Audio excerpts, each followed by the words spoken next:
A sorority girl walked up to me at a party and said, "I need you to kiss me now." Wait, what? But she was already kissing me, scared and trembling. I tried to pull back, confused, but she grabbed my hands and placed them on her butt, whispering against my lips, "Please, just go with it. Please."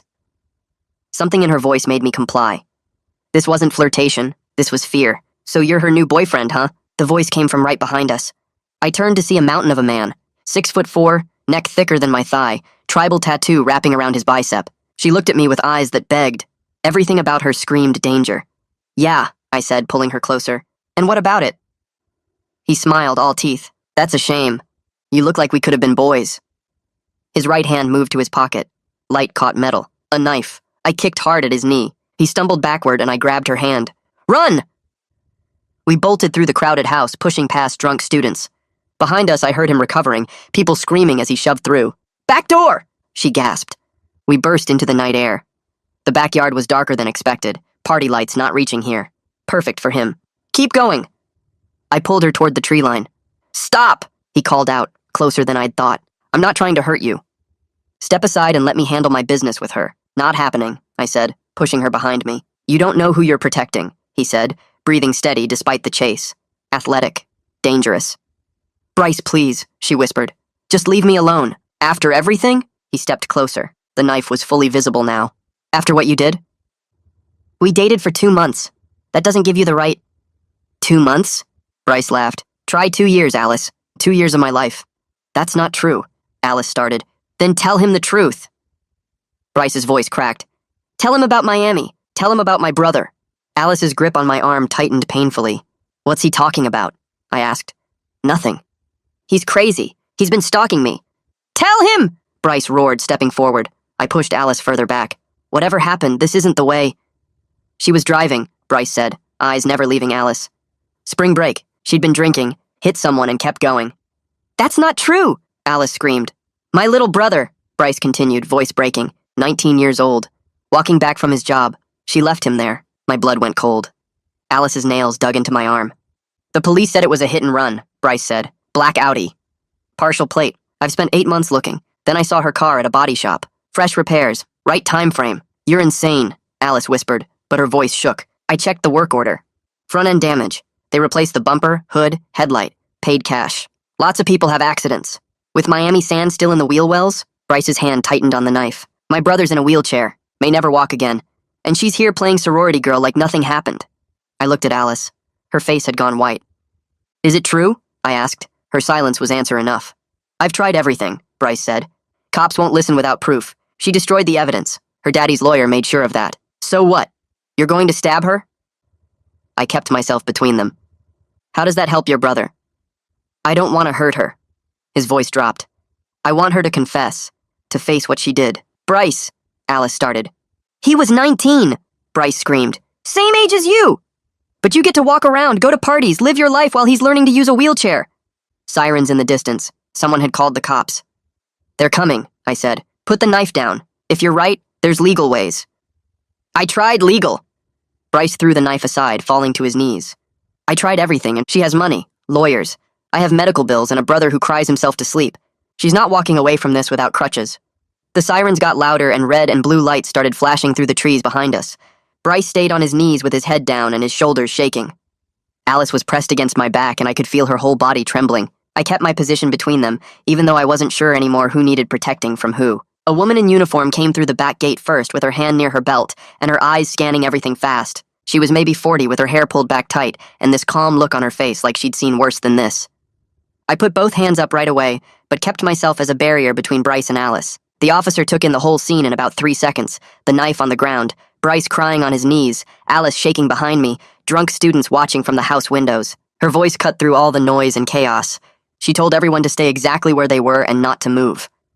2 more officers came through the gate behind her, and one of them went straight for the knife, while the other started moving students back from the windows. The woman officer walked toward us with careful steps and asked who was involved in the incident. I said it was the 3 of us, and she nodded once and told Alice to step away from me and go stand by the fence. Alice's hand grabbed my shirt for a second before she let go and walked backward toward the fence without turning around. The officer asked Bryce if he was hurt, and he shook his head no. She told him to put his hands behind his back, and he did it without arguing or fighting. She cuffed him, but her voice stayed calm when she explained it was just for safety, while they figured out what happened. Bryce kept staring at Alice with this look on his face that made my stomach hurt. It wasn't anger anymore. It was just broken and sad and desperate. Alice had her arms wrapped around herself and she wouldn't look at anyone, just kept her eyes on the ground like she was trying to disappear. I could hear students inside the house talking loud, and I knew phones were out and people were recording and posting and texting. This was going to be all over campus before the cops even finished taking statements. The woman officer came over to me and asked my name. I told her and she wrote it down in a small notebook. She asked if I was hurt and I said no. She introduced herself as Officer Donna Chavez and said she needed to get statements from everyone separately. She pointed to a spot near the back porch and told me to wait there. Then she went to talk to the other officers, and I watched them bag the knife as evidence and take photos of where it had been on the ground. One officer started talking to Bryce in a low voice, and another one approached Alice, who pulled back against the fence when he got close. Chavez came back to me after a few minutes and asked me to tell her what happened. I gave her the basics, tried to keep it simple and clear. A guy with a knife approached us. The girl asked for help. I kicked him, and we ran. Chavez wrote everything down in this steady way that somehow made me feel less panicked. Her pen moved across the page, and she asked follow-up questions without looking up. Where did I first see the knife? How close was he when I kicked him? Did he threaten me directly? I answered everything and tried to remember exact details. When I got to the part about Bryce's accusations about Miami and the hit and run, I heard myself saying the words out loud for the first time, and something in my chest cracked. Chavez's pen stopped moving for just a second. Then she asked me to describe Alice's reaction when Bryce mentioned Miami. I told Chavez that Alice denied it, but her voice shook when she said it. I said Bryce accused her of hitting his brother with her car during spring break and leaving the scene. I explained that he mentioned a body shop and repairs and Miami sand in the wheel wells.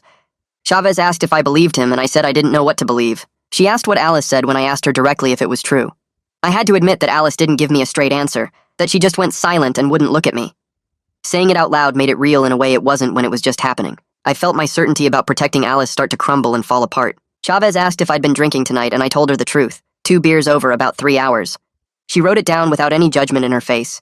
She pulled out a business card and handed it to me. She said I should come to the station tomorrow when I was completely sober to give a full formal statement.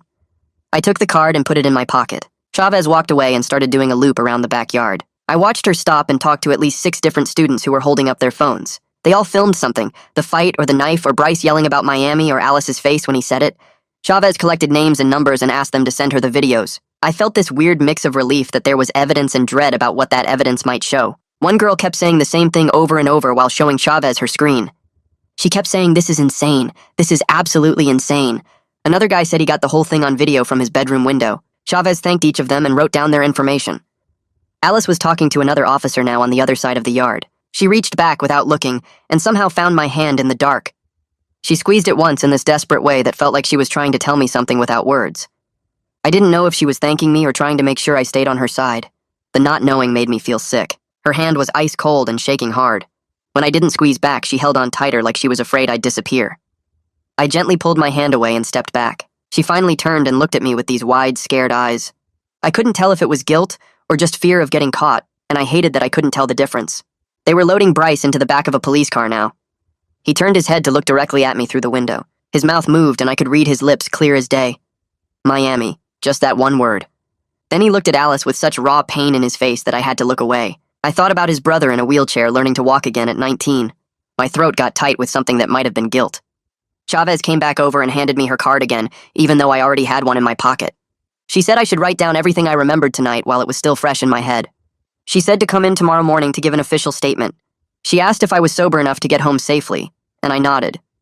She reminded me that I might be a witness in whatever came next, so I shouldn't discuss details with other students or post anything on social media. I put the card in my pocket and promised I'd come in tomorrow morning.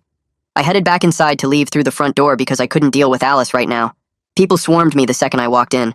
Everyone wanted to know what happened and who got arrested and if anyone was hurt. The story was already changing and mutating as it spread through the house. Some people said Bryce tried to stab me. Others said Alice was a murderer. Someone claimed there were 2 knives. I pushed through without answering any of them, and the noise followed me out onto the street. My phone started buzzing with texts before I was even off the porch. Campbell's name showed up on my screen with a message. "Dude, saw your backyard heroics. You good?" He added 3 concerned face emojis after it. I stared at the message without typing anything back. I didn't feel heroic at all. I felt like I might have helped the wrong person, and that thought sat in my stomach like a rock. I shoved my phone in my pocket and walked home in the dark. I kept replaying every second of Alice's face when Bryce said Miami, the way her expression froze, the way she couldn't answer me when I asked if it was true, the way her hand felt cold and desperate when she grabbed mine. I got back to my dorm around midnight. and my roommate was already asleep with his headphones on. I sat down at my desk and opened my laptop without turning on the main light. The blue glow from the screen lit up my hands as I pulled up Google and typed in the search terms. Miami hit and run spring break black Audi partial plate. I hit enter and watched the results load. The first link was from a Miami news site dated 8 months ago. The headline said, "Pedestrian critically injured in hit and run, driver still at large." I clicked it and started reading. A 19-year-old man was struck by a vehicle while walking home from work around 11 p.m. on a Saturday night during spring break. The driver fled the scene. Witnesses reported seeing a black luxury vehicle, possibly an Audi, with a partial plate ending in the numbers 4 and 7. The victim sustained severe spinal injuries and was transported to Jackson Memorial Hospital in critical condition. Police asked anyone with information to contact Miami PD. I scrolled down and there was a photo of the street where it happened, palm trees and streetlights and a crosswalk. I read the article again from the beginning. Then I read it a third time. Every word Bryce said in that backyard matched up with what was written here. Black Audi, spring break, 19 years old, spinal injuries. I closed the laptop and sat there in the dark, trying to make sense of what I'd just done tonight. My phone buzzed on the desk next to me, and the screen lit up with a text notification. It was from Alice. "Thank you for tonight. Please don't talk to anyone about this until we can talk. Please." I stared at the message and watched the 3 little dots appear at the bottom like she was typing more. The dots disappeared. Then they came back. Then they disappeared again. I could picture her sitting somewhere deleting and rewriting messages over and over. The please at the end didn't sound like she was grateful. It sounded like she was trying to control what I did next. I didn't type anything back. Instead, I took a screenshot of the message and saved it to my photos. I didn't know exactly why I was doing that, but something told me I might need proof later of what she said and when she said it. I opened the Notes app on my phone and started a new note. I titled it Statement for Officer Chavez, and then I started typing everything I could remember. I wrote down that Alice kissed me at the party and asked me to pretend to be her boyfriend. I wrote down that a guy with a knife showed up and I kicked him and we ran. I wrote down every word Bryce said about Miami and his brother and the hit and run. I wrote down the details about the body shop and the car repairs and the sand and the wheel wells. I described Alice's face when Bryce mentioned Miami, how she went completely white and couldn't look at either of us. I wrote down that I asked her directly if it was true, and she didn't answer me. When I got to the part about whether I believed Bryce's accusations, I stopped typing. My thumbs hovered over the keyboard. I typed Alice denied it but seemed scared, and then I highlighted the whole sentence and deleted it. That wasn't the truth. The truth was more complicated than that. I typed I don't know what's true and I left it there because that felt like the most honest thing I could say right now. I saved the note and put my phone face down on the desk. My eyes felt heavy but my brain wouldn't stop running through everything. I changed into shorts and a t-shirt and got into bed but I couldn't fall asleep. Every time I closed my eyes I saw Alice's face in that moment when I asked if it was true. I saw Bryce on his knees crying. I saw the knife on the ground. I finally fell asleep around 4 in the morning and had these awful dreams. In the dreams there were headlights shining on sand and I was running, but my legs wouldn't move fast enough.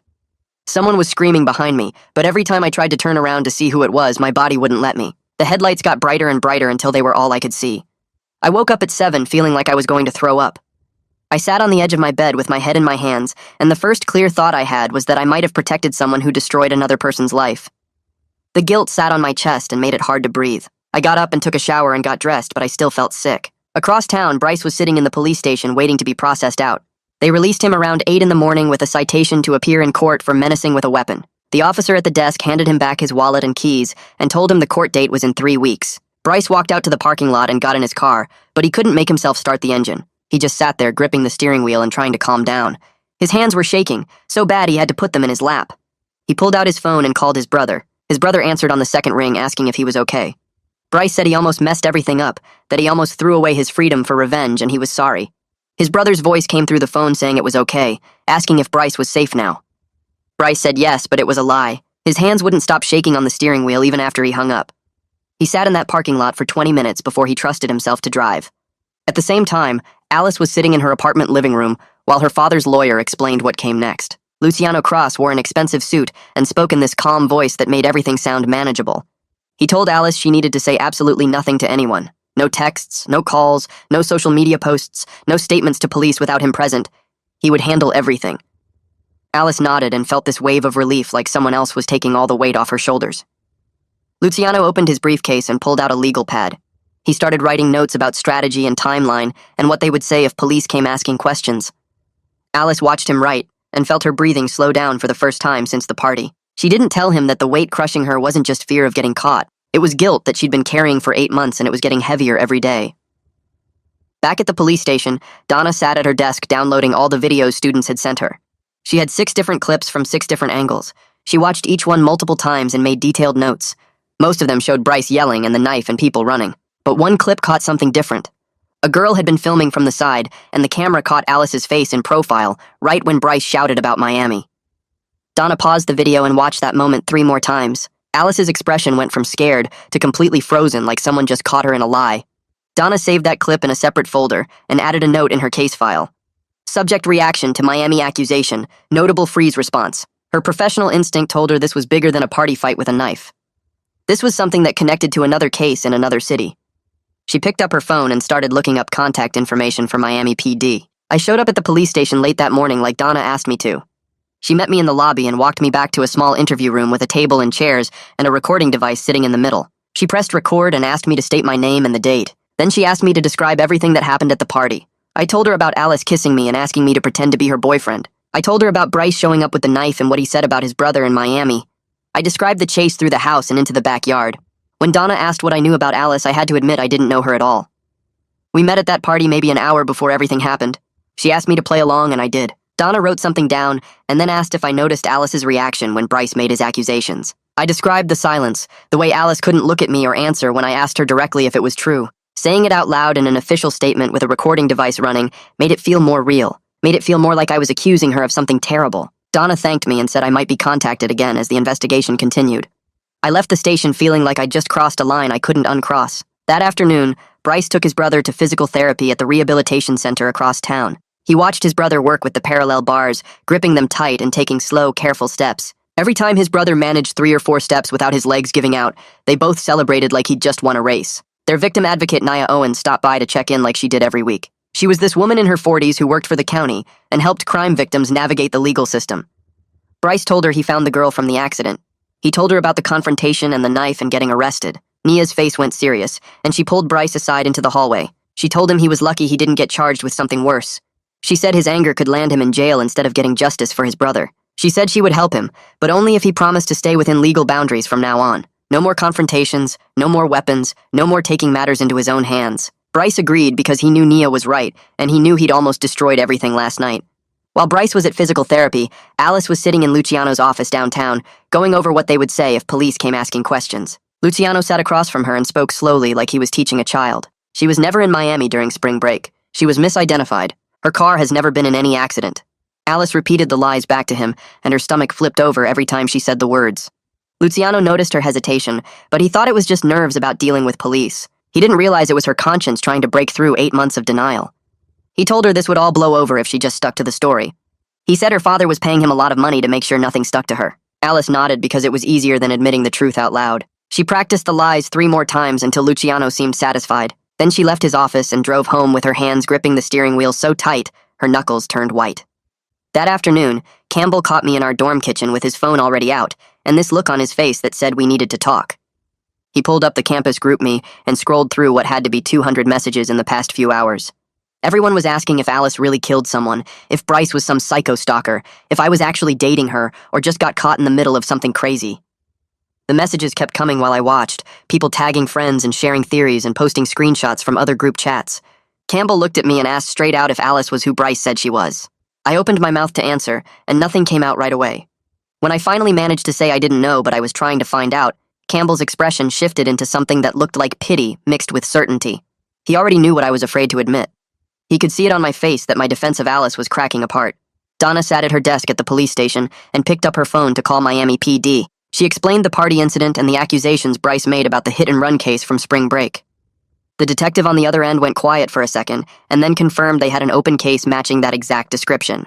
Black Audi, partial plate, victim with severe spinal injuries, driver fled the scene and never came forward. He said he would email her the case file right away, including the partial plate number and the description of vehicle damage from witness accounts. Donna hung up and waited for the email to come through, tapping her pen against her desk. When the file arrived, she opened the PDF and found the partial plate sequence. She pulled up Alice's vehicle registration in the campus parking database and compared the numbers. The plates matched except for one digit that witnesses couldn't see clearly in the dark. Donna felt that professional click of pieces fitting together, the satisfaction of a case that was starting to make complete sense. Bryce sat on his couch in his apartment staring at his phone screen. He typed out a message to me and then deleted it. He tried again with different words and deleted that too. 12 different versions got written and erased before he finally settled on something simple.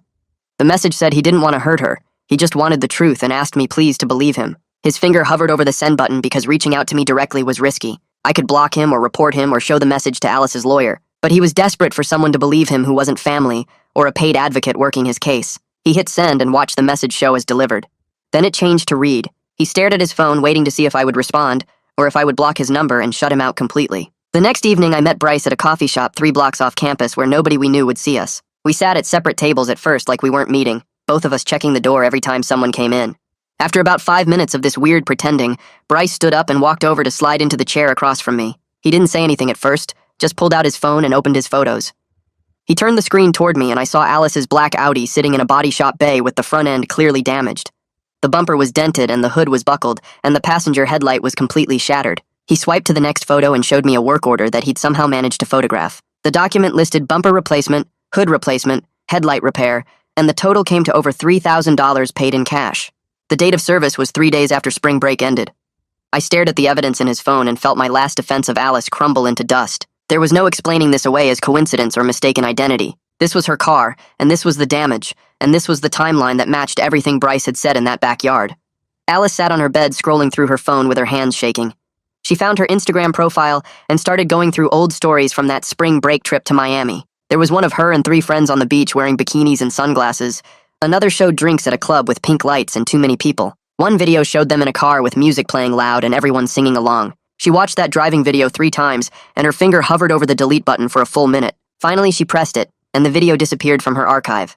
Her roommate walked past the open door and asked if she was okay. Alice said she was fine, but her voice came out thin and unconvincing. Her roommate gave her this look that said she knew Alice was lying but didn't want to push it. Donna submitted a formal request to the body shop for the complete work order and customer records for Alice's vehicle. The shop owner called her back within an hour and said he needed a warrant before releasing customer information. Donna expected this because shops that do cash repairs often protect their clients' privacy pretty carefully. She pulled up the warrant request form on her computer and started filling in the sections. She had enough probable cause now with the matching partial plate, the timeline connecting to the Miami case, and the type of damage consistent with hitting a pedestrian. She added detailed notes about the cash payment, which suggested someone trying to avoid insurance records. She added notes about the timing being 3 days after the hit and run occurred.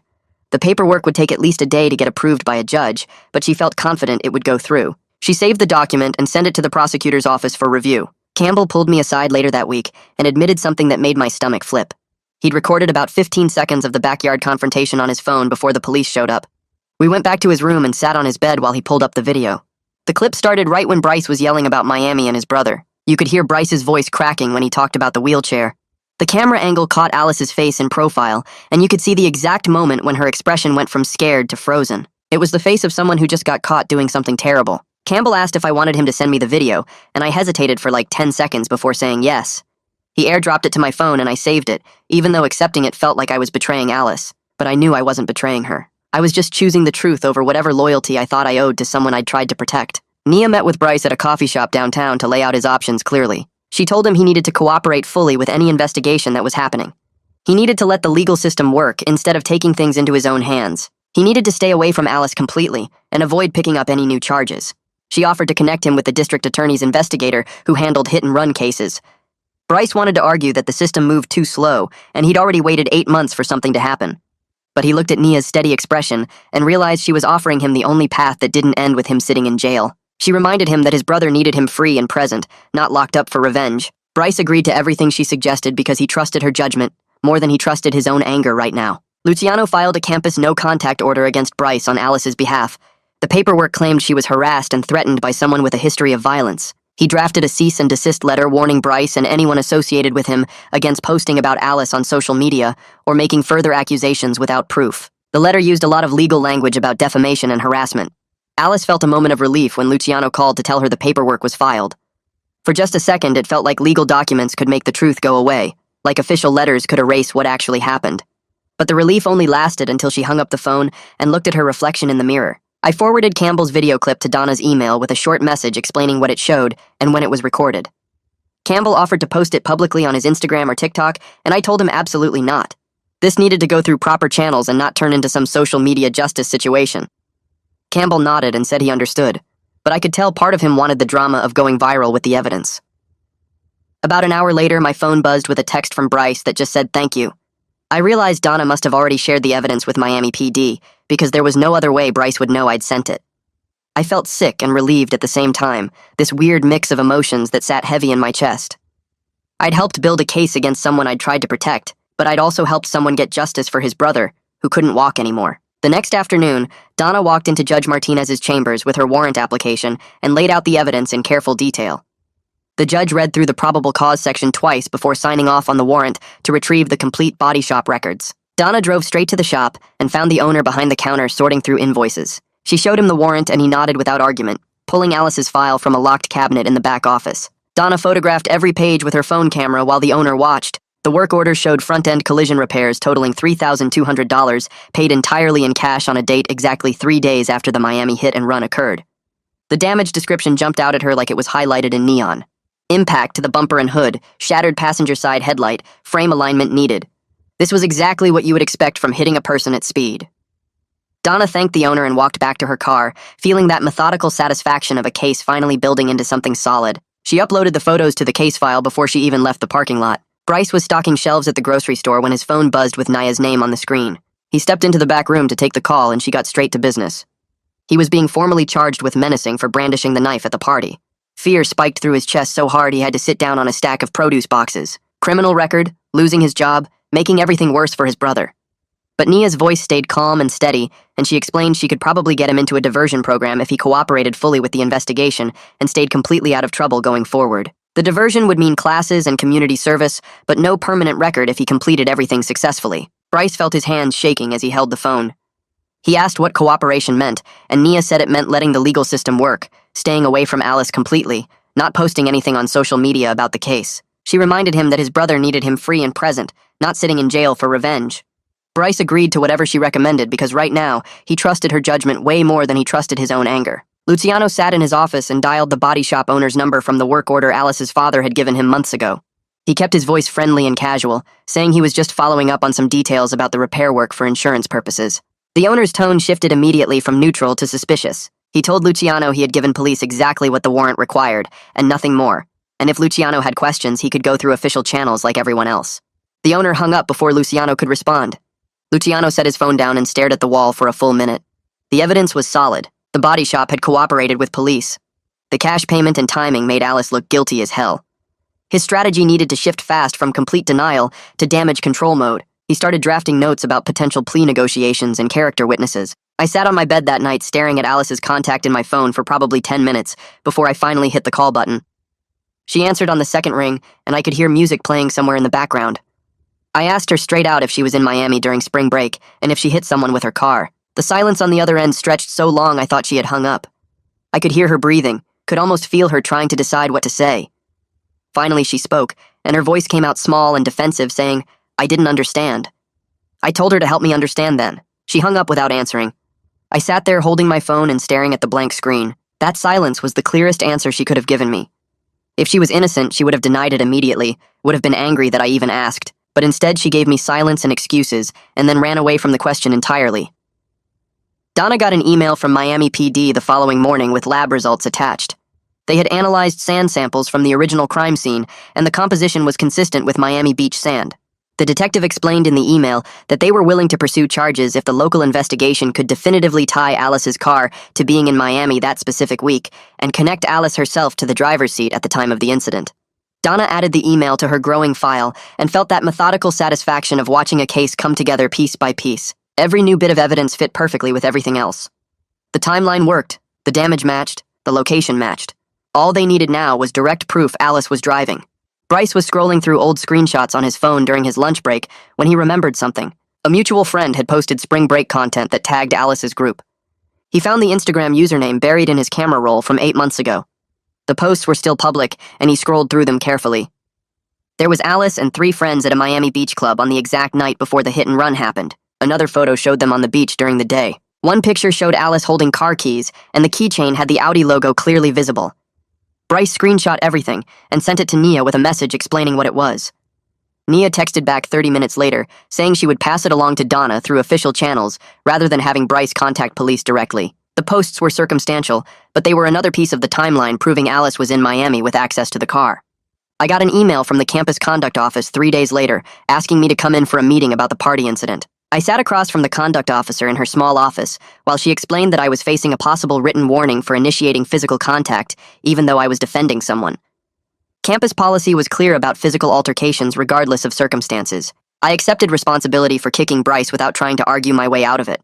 I explained that I saw a knife and acted on instinct to protect someone I thought was in danger. The officer nodded and seemed sympathetic but said, "Policy was policy." I signed the paperwork accepting a written warning and walked out feeling like I got off incredibly easy compared to what Alice and Bryce were facing. A written warning in my student file was nothing. Alice's sorority president texted her asking to meet for coffee, and Alice knew immediately this wasn't going to be good. They sat in a corner booth and the president got straight to the point. She suggested Alice take a voluntary leave from the chapter for optics until everything got sorted out. The president didn't say she believed the accusations, but she also didn't say she didn't believe them. Her tone was careful and political. Alice understood she was being cut loose. The chapter couldn't afford to be associated with someone accused of a hit and run. Alice agreed to the leave because fighting it would only make things worse and draw more attention, but the agreement felt like betrayal. These were supposed to be her sisters, and they were pushing her out to protect their reputation. She left the coffee shop and drove home and locked herself in her bedroom. She cried for the first time since the party, ugly crying that left her face swollen and her chest aching. Donna tracked down the rideshare driver who had picked up one of Alice's friends near the body shop 3 days after spring break ended. He agreed to come to the station for an interview, and Donna recorded everything. He remembered the trip clearly because the passenger had been complaining the entire ride about having to pick up a car that got damaged in an accident. The friend had said something about the repairs taking forever and costing a fortune. He signed a statement confirming the date, time, pickup location near the body shop, and describing everything he overheard. It was another small piece that added to the timeline and established that Alice was connected to that specific body shop at that specific time for repairs related to an accident. Bryce took his brother to physical therapy that afternoon and watched from the observation area as his brother worked with the parallel bars. The therapist had him try a short walk without any assistance, and Bryce watched his brother's face scrunch up in concentration as he took one careful step, then another, then 3 more before his legs started shaking. His brother made it 6 steps total before the therapist helped him back to the wheelchair. His brother was sweating and shaking but grinning so wide, and Bryce felt tears streaming down his face right there in the therapy room. His brother saw him crying and started crying too. The therapist gave them a moment, and Bryce walked over and hugged his brother hard. He felt this overwhelming mix of pride at his brother's progress and rage at the person who had taken his ability to walk in the first place. But watching his brother fight so hard to regain what he lost reminded Bryce why he needed to keep this fight legal and controlled. His brother needed him free and present and available, not locked up in jail for revenge that wouldn't help anyone.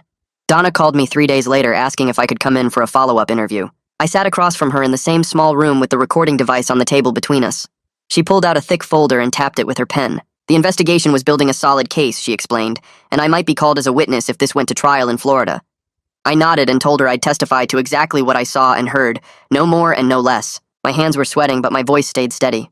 Donna thanked me for cooperating and for sending the video footage Campbell had recorded. She said witnesses who tell the truth make her job a lot easier, and I could hear the weight behind those words. I left the station feeling like I'd made the right choice, even though it still felt like betraying someone I'd tried to protect. The sun was too bright outside, and I had to squint walking to my car. Alice sat alone in her apartment with her phone in her hands. Her roommate had gone home for the weekend, and the silence pressed against her ears. She opened the voice memo app and hit record. Her voice came out shaky at first. I panicked. I didn't see him until it was too late, and then I just kept driving. I kept driving. She stopped the recording and stared at the red bar showing the audio file. Her finger hovered over the play button for a long moment before she pressed it. Her own voice filled the empty room, admitting what she'd spent 8 months denying. The words sounded different out loud, more real, more damning. She played it again and felt something crack in her chest. Then she pressed delete and watched the file disappear. But the decision was forming in her mind that she couldn't keep running from this. The walls were closing in from every direction, and maybe the only way out was through the truth. She dropped the phone on the couch and put her face in her hands. Bryce pulled a certified letter from his mailbox and recognized the law firm name immediately. His hands shook as he tore it open. Luciano's letter threatened civil action if he continued to harass and defame Alice. The legal language was aggressive and meant to scare him. His first instinct was to tear the whole thing up and do something stupid. He actually had the paper halfway ripped before he stopped himself. Instead, he pulled out his phone and called Nia. She answered on the second ring, and he read her the letter word for word. Nia's voice stayed calm and professional as she explained that Alice's lawyer was trying to provoke him into doing something that would undermine his credibility. She offered to help him draft a measured response through her office, stating that he was cooperating with law enforcement and exercising his legal rights. Bryce took a deep breath and told her to handle it however she thought best. He trusted Nia more than he trusted his own anger right now. My campus conduct hearing happened in a conference room with 3 panel members sitting across from me. The hearing officer explained that I was facing an official written warning for initiating physical contact during the party incident. I didn't try to argue my way out of it. I explained to the panel that I saw a knife and believed someone was in immediate danger. I acted on instinct to protect what I thought was a victim. They noted my reasoning in their paperwork, even though campus policy didn't allow exceptions for physical altercations. The written warning would go in my student file but wouldn't affect my academic standing. I signed the paperwork accepting the consequence without resentment. A written warning was nothing compared to what Bryce's brother was living with. I walked out of the hearing and went straight to class like it was just another Tuesday. Donna sat at her desk organizing the complete evidence package. She had warrant returns, witness statements, body shop records, and timeline documentation spread across 3 folders. Everything pointed to Alice being in Miami during spring break, with access to the vehicle that matched the hit-and-run description. She drafted a formal request for a voluntary interview with Alice through her attorney. Luciano's response came back within hours, refusing the request. Donna called him directly and explained in her calm, professional voice that cooperation now might influence how prosecutors approach charges later. She was applying measured pressure without making threats. Luciano's tone shifted slightly during the call, and Donna could tell he was starting to realize his client's position was weaker than he'd thought. She thanked him for his time and hung up, knowing the next move would come from Alice's side.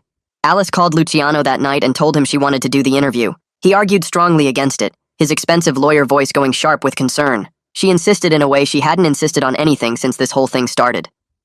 Luciano finally agreed, but set strict conditions. They scheduled a recorded interview at the police station with him present and Alice's father on speakerphone. Alice walked into the interview room 2 days later, with her hands shaking so hard she had to sit on them. Donna sat across from her with a Miami detective visible on a video call screen. Luciano sat beside Alice with his briefcase open and his pen ready. Alice's father's voice crackled through the speakerphone asking what this was about. Alice looked at Donna and then at the camera showing the Miami detective. Her voice came out shaky but clear. I was driving. I hit someone. I panicked and left. Her father started yelling through the phone immediately. Luciano put his hand on her arm trying to stop her, but Alice kept talking. She described the night, the club, driving back to the hotel. She described the impact and the moment she decided to keep going. She talked until she'd said everything. Donna documented Alice's partial confession carefully in her report. She noted exactly what was admitted and what questions remained about intent and circumstances. The confession was significant but incomplete. Donna coordinated with the Miami detective on the video call to transfer all evidence through official channels. Her role in the local case was essentially complete. She'd investigated the party incident with the knife and uncovered evidence of a more serious crime in another jurisdiction. Now it was up to Miami prosecutors to take it from here. Donna closed her laptop and filed the paperwork, feeling the professional satisfaction of a job done right. Nia called Bryce that afternoon while he was stocking shelves at the grocery store. She said simply, "There's movement." She talked to police. Bryce dropped the box he was holding and walked outside to his car. He sat in the driver's seat and finally breathed without the constant pressure of rage in his chest. It wasn't justice yet, not complete, but it was the first time in 8 months that someone official had believed him and acted on it. He called his brother and told him the news. They were both quiet on the phone, just processing that maybe the system would actually work. His brother's voice was thick when he said thank you. Bryce wiped his eyes and went back inside to finish his shift. My phone buzzed with a text from Alice. I told them. I told the police everything. I stared at the message for a long time. The 3 dots appeared and disappeared like she was typing more and then deleting it. I decided not to respond. I'd already given my statement and sent my evidence to Donna. There was nothing left for Alice and me to say to each other. I opened my laptop and backed up my formal statement one more time. Then I sent a final email to Donna, confirming I was available if they needed anything else. I went into my phone settings and blocked Alice's number. I needed a boundary between her consequences and my life. The block confirmation appeared on screen, and I felt something release in my shoulders. Luciano's entire strategy shifted from denial to damage control within hours of Alice's confession. He started making calls to contacts in Miami about plea discussions with prosecutors. He researched restitution arrangements and victim compensation. He looked into programs that might minimize jail time and maximize rehabilitation optics. His billable hours were adding up, but he was earning every dollar now. Alice sat in her apartment understanding that her life was about to change completely. For the first time, she wasn't trying to lie or run from what she'd done. She was terrified but also exhausted from carrying the secret for 8 months. There was strange relief in finally letting it go. She looked around her apartment knowing she probably wouldn't be living here much longer. Everything felt temporary now, like she was already gone. Bryce sat in his car outside the grocery store during his break and pulled out his phone. He opened Instagram and typed slowly, deleting and rewriting 3 times before he got it right. Can't share details yet, but we're finally being heard. Thank you to Nia and Officer Chavez and everyone who believed us. He stared at the post for a full minute before hitting share. His finger moved to the comment settings and he turned them off because he didn't want this turning into some social media mess with everyone arguing in the comments. He just needed to say thank you to the people who actually helped. His phone buzzed almost right away. His brother had reposted it with just a heart emoji. Bryce felt his throat get tight, and he put his phone away and went back inside to finish stocking shelves. Campbell found me in our dorm room that night playing video games and not really paying attention to the screen. He sat down on his bed and asked if I was doing okay. I paused the game and told him the truth. I said I lied to myself about Alice because I wanted to be the hero who saved someone. Campbell didn't laugh at me or tell me I was stupid. He just nodded and said I did the right thing in the end, and that's what matters. We ordered pizza and went back to playing games and didn't talk about it anymore. I felt this small piece of forgiveness starting to form inside me. I made a mistake in the moment, but I fixed it when I learned the truth. Maybe that's the best anyone can do. Donna sat at her desk finishing up her report on the whole case. She typed up everything about Bryce's cooperation during the investigation and how he worked with them once someone explained the proper legal channels. She flagged it all in her notes to the city attorney's office. She wrote that they should think about diversion for his charge about the knife given everything that happened and how willing he was to work within the system. It wasn't her choice to make, but her opinion carried weight. She believed Bryce should get a chance to move forward without a criminal record following him around. She saved the file and closed her laptop, feeling good about the work she'd done. Alice sat at her desk with a blank piece of paper and a pen. Luciano was on video call watching her write every single word. She wrote that she was sorry. She wrote that she was scared and made a terrible choice. She wrote that she knows nothing she says can fix the harm she caused. Her hand shook while she wrote, and she had to stop twice to wipe her eyes. Luciano kept interrupting to change words that might create legal problems. Alice wanted to write more, wanted to explain everything, but Luciano said, "Keep it simple, and show you're sorry." She signed her name at the bottom, knowing that sorry doesn't heal a broken spine or give back 8 months of someone's life. It wasn't enough and would never be enough. But Luciano said it was important for the court record to show she felt bad about what she did. Bryce's brother asked him about the knife while they were doing exercises at home. He wanted to know if Bryce was going to get in trouble. Bryce explained that he might have to take some classes and do community service, but Nia was helping him stay out of real trouble. His brother said he was proud of him for not doing anything worse than showing the knife. Bryce felt this weird mix of shame for almost losing control completely and being grateful his brother still believed in him. They went back to the exercises and focused on the small wins. His brother could stand for 30 seconds now without holding the bars. They celebrated that and didn't talk about the legal stuff anymore. Miami PD called me 3 days later and set up a video interview. I sat at my desk with my laptop and talked to a detective for 30 minutes. I told him everything about the backyard fight. I described Alice's face when Bryce said Miami and how she went silent when I asked her directly if it was true. I talked about Bryce's specific details that all turned out to be right. The detective thanked me for coming forward with the video Campbell took and for being willing to testify if they needed me. I told him I'd tell the truth about what I saw and heard and nothing more. He said that's all any witness can do. The call ended and I closed my laptop feeling like I was finally done with my part in all this. The university sent Alice an official letter about interim suspension while they waited for the criminal case to finish. Her group chat with her sorority friends went completely quiet. Nobody was texting her anymore. She didn't fight the suspension because she understood she was facing way bigger problems than school discipline. She started packing up her apartment over the next few days. Her parents drove up to help her move everything back home. The drive away from campus felt like leaving behind a version of herself that didn't exist anymore. She watched the buildings get smaller in the side mirror and felt like she was already a different person. The city attorney's office called Naya and offered Bryce a deal. 12 weeks of anger management classes, community service hours, and he had to stay away from Alice completely. If he finished everything right, then the charge would get dismissed and wouldn't show up on his record. Nia called Bryce right away and he said yes before she even finished explaining. She had already told him this was the best thing he could hope for. Bryce felt relief wash over him, but also realized how close he came to destroying his own life while trying to get justice. He could have ended up in jail. He could have ruined everything. But he didn't, and now he had a second chance. I went for a run that evening along the edge of campus. The air was cool, and I just needed to move and think and process everything. I didn't feel like a hero. I felt like someone who made a mistake and then tried to fix it, which is messy and human and not special at all. I thought about Bryce's brother learning to walk again. I thought about Alice facing real consequences after running for 8 months. I thought about how justice is slower and more complicated than anyone wants it to be. I finished my run feeling tired, but also more solid inside than I had felt since the party. My feet hit the pavement in a steady rhythm, and I focused on that instead of everything else. Over the next few weeks, everything moved into its final stage.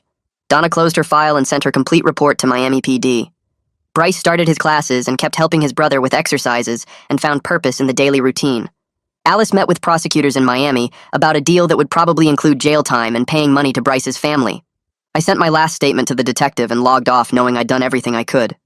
We were all moving forward into consequences and healing that would take way longer than the crisis itself. But at least we were moving forward with the truth finally out in the open where everyone could see it. Life doesn't wrap up clean and neat like a movie, but it does keep going, and sometimes that's enough. The key lesson? Sometimes being a witness means accepting your own mistakes while telling the truth about what you saw. If you found this informative, go ahead and like the video. Subscribe if you want more stories with real-world lessons about justice and accountability. I'll see you in the next one.